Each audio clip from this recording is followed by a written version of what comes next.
Exam दूंगा। और जब मैं फर्स्ट अटेम्प्ट दिया एग्ज़ाम 11th में तो नियर अबाउट 185 मार्क्स मेरे आए थे। खास करके जेईई की प्रिपरेशन के लिए अगर आप बाहर निकले हैं तो इतनी कैपेसिटी आपकी होनी चाहिए कि डेली 5 सब्जेक्ट आप अपना कंटिन्यू पढ़ सको। तो सर सबसे पहले आप अपना बेसिक इंट्रोडक्शन दीजिए।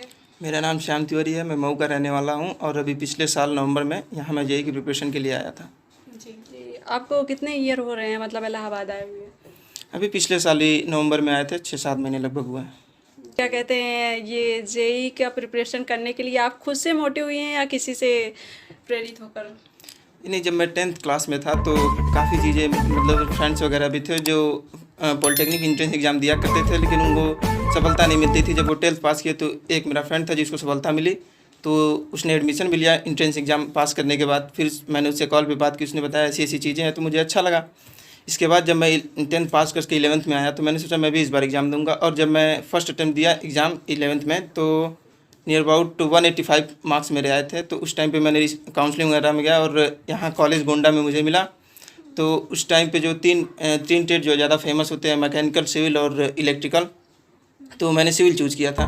वहाँ गोंडा से 3 साल पॉलिटेक्निक करने के बाद फिर कुछ लोग जैसे होते हैं कंपनी हायर कर लेती है उन्हें, कॉलेज कैंपस सिलेक्शन होता है तो उसमें भी कुछ लोग चले जाते हैं। बट मेरी इच्छा थी कि मैं गवर्नमेंट जॉब करूँ, तो इसलिए मैं इलाहाबाद चला आया तैयारी के लिए।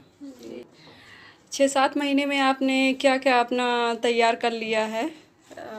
अभी तो नवंबर में जब कोचिंग स्टार्ट हुई थी तो काफ़ी तेज़ी से सब्जेक्ट कवर हो रहे थे, 3-4 सब्जेक्ट खत्म हुए थे। बीच में फरवरी मार्च आते आते फिर से कोरोना आ गया, तो उसकी वजह से कोचिंग बंद हो गई, लेकिन फिर भी ऑनलाइन क्लासेस चलती रही हैं। तो नियर अबाउट 40% कोर्स कवर हो गया है, बाकी अभी ऑनलाइन क्लासेस चल रही हैं तो वो कवर कर रहे हैं।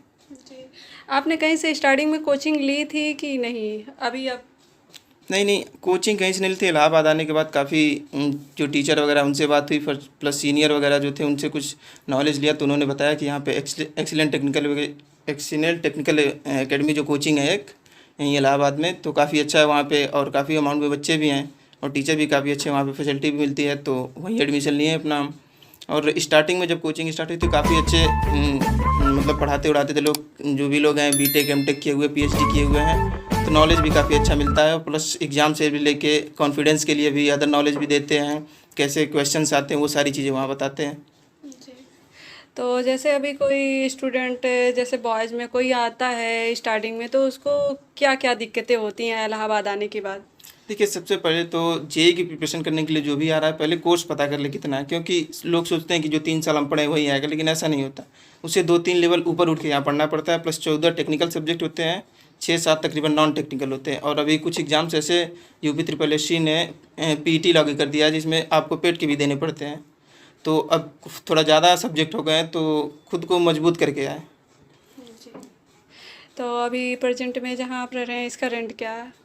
यहाँ का रेंट अभी 3500 है, 2 पार्टनर हम लोग रहते हैं शेयर करके। जी तो पार्टनर भी काफ़ी अच्छे हैं, कोई दिक्कत ना होती है पढ़ाई लिखाई में, वो भी पढ़ने वाले ही हैं। जी कहते हैं कि अगर पार्टनर अच्छे हैं तो काफ़ी सारी मतलब दिक्कतें सॉल्व हो जाती हैं और पढ़ाई में भी काफ़ी हेल्प मिलती है। अगर नहीं अच्छे हैं, जैसे कुछ लोग कहते हैं पार्टनर नहीं अच्छे होते हैं तो अकेले रहना ज़्यादा अच्छा होता है, तो क्या कहना चाहेंगे? नहीं तो या तो आप जहाँ से पढ़ गया है वहाँ के साथ के पार्टनर लेके आइए, या फिर अगर आप नए पार्टनर ढूंढ रहे हैं तो पहले 2-4 दिन रूम का रेंट ना दीजिए, 2-4 दिन उनके साथ रह लीजिए। अगर व्यवहार अच्छा लग रहा है तो रहिए, नहीं तो फिर मत रहिए। जी ओ जैसे बॉयज़ हैं तो उनको क्या वो भी पीजी सेलेक्ट करते हैं या फिर रूम?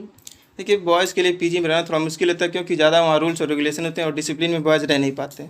दिक्कत ये होती है। अब रूम पे है तो अपने हिसाब से जैसे चाहो जहाँ चाहो जब आओ तब। जब अब हॉस्टल वगैरह है तो 9 बजे बंद हो जाना, 9 बजे के बाद नहीं आना, फ्रेंड नहीं आ सकता, तो ये सारी दिक्कतें होती हैं। प्लस रेंट भी वहाँ ज़्यादा होता है, सफाई रखना, ये करना है वो करना है, तो इस सारी चीज़ों की दिक्कतें होती है बॉयज़ के लिए। और रूम है तो अपने हिसाब से सब मेंटेन रहता है। हाँ सर, ज़रा ये बताइए कि जैसे कुछ बॉयज़ हैं स्टार्टिंग में आते हैं तो घर पे तो उनको खाना बनाया मिल जाता है, तो यहाँ पे वो कैसे मतलब कुछ उनको नॉलेज नहीं रहता तो कैसे बनाना खाना स्टार्ट करते हैं वो? नहीं, देखिए, जब हम डिप्लोमा में गए थे वहाँ नए नए तो सीनियर लोग थे, तो उनसे पूछते थे तो वो लोग बता देते थे। और यहाँ इलाहाबाद में थोड़ी सी दिक्कत हुई कि अगल बगल वाले भी अगर अच्छे हैं तब तो बता देते हैं, नहीं तो आपको घर से फ़ोन करके मम्मी से पूछना पड़ता है कितनी सीटी। लॉकडाउन चल रहा है, तो लॉकडाउन में आप घर गए थे कि यहीं रह के आपने अपनी स्टडी मतलब कंटिन्यू रखी?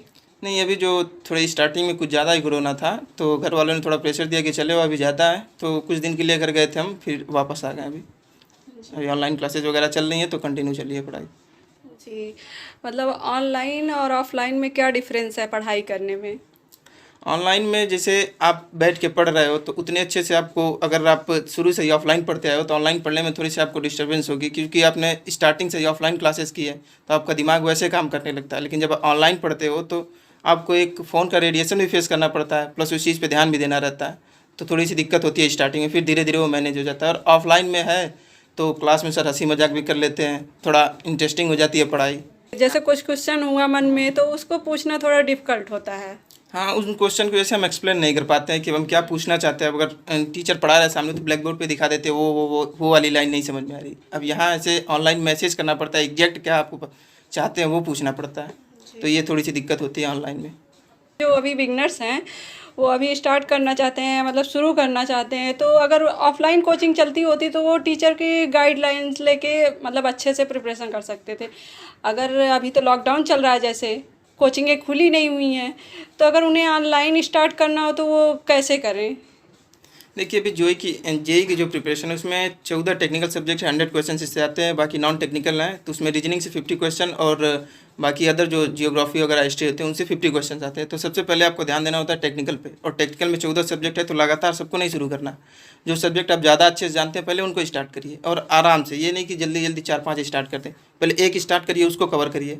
जब वो सारी चीज़ें कवर हो जाएँ तब फिर दूसरा स्टार्ट करिए। और 14 सब्जेक्ट होने के नाते आप सब कुछ हमेशा ध्यान में ले सकते हैं, इसलिए उनको शॉर्ट नोट बनाइए। एक कॉपी शॉर्ट नोट की रख लीजिए, एक पूरी जो सब्जेक्ट वाइज है उसको आप शॉर्ट नोट रोज़ पढ़िए डेली, और जो जहाँ पे भी आपको कन्फ्यूजन नज़र आता है उस अपनी जो कॉपी है उसमें देख लीजिए।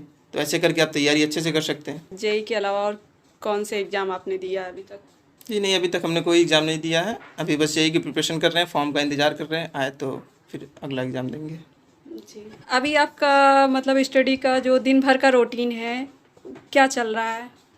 देखिए, रूटीन तो आपको अपनी कैपेसिटी के हिसाब से बनाना पड़ेगा। अगर आप काफ़ी तेज़ी से चीज़ों को कवर कर रहे हैं तो आप चाहें तो अपना पढ़ाई का ड्यूरेशन कम भी कर सकते हैं, आप दिन में भी 1-2 घंटे नींद ले सकते हैं। लेकिन अगर आपका पढ़ाई की कैपेसिटी कम है तो आपको थोड़ी ज़्यादा मेहनत करनी पड़ती है, ज़्यादा प्रैक्टिस करनी पड़ती है। जो सब्जेक्ट आपके टफ़ हैं उनको आपको ज़्यादा टाइम देना पड़ता है, तो यहाँ पे टोटल जो है कम से कम 6-7 घंटे हमें सोना भी पड़ता है एक अच्छी बेहतर स्वास्थ्य के लिए।